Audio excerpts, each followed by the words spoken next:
Rwy'n deall bod Cyfoeth Naturiol Cymru yn newid I polisi ynglyn â deorfeydd a stocio salmon a siwyn yn y nafonydd. Beth yn union sy'n digwydd?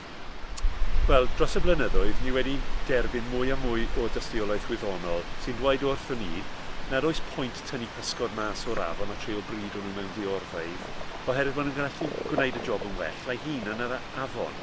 Nature knows best fel y mae, a dyw hynny ddim yn synwyr o gwbl rili. Felly, ni'n mynd I cau y ddwy ddiorfa yn y gogledd, sef Mawddach a Maerdi, a defnyddio'r un yn y de yng Nghymru I gwneud mwy o ymchwil mewn dyfroedd croew dros Cymru cyfan. Ond gyda stoc salmon a siwyn ar yr sela maen nhw wedi bod eriod, na fyddai'n gwneud fwy o synwyr I ddod I mwy o bysgod mewn? Wel, i'r gwrthwyneb llwyr, naw yw'r amser I gwneud yn siŵr bod pob pysgodyn sy'n gallu rhedeg lan I mannau silio yn cael y cyfle gorau I cenedlaethu ac yn llwyddiannus.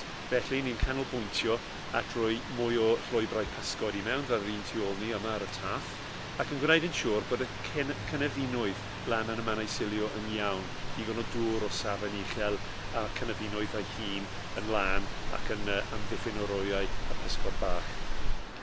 Felly oedd mewn ar polisi yma nawr, pryd yn ni'n disgwyl gweld ffrwyth yn llafur?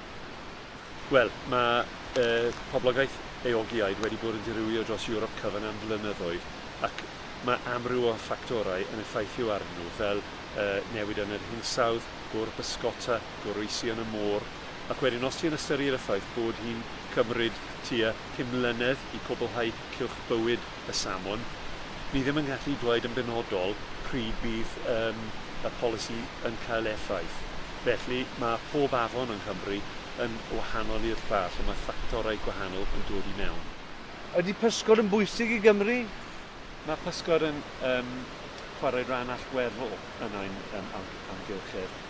Nid yn union am pysgotwyr sy'n cyfrannu dros 150 miliwn y bynnoedd bob blwyddyn i'r economi Cymru, ond oherwydd maen nhw'n cynnal rhywogaethau eraill fel y dwrgi a'r pearl mussel.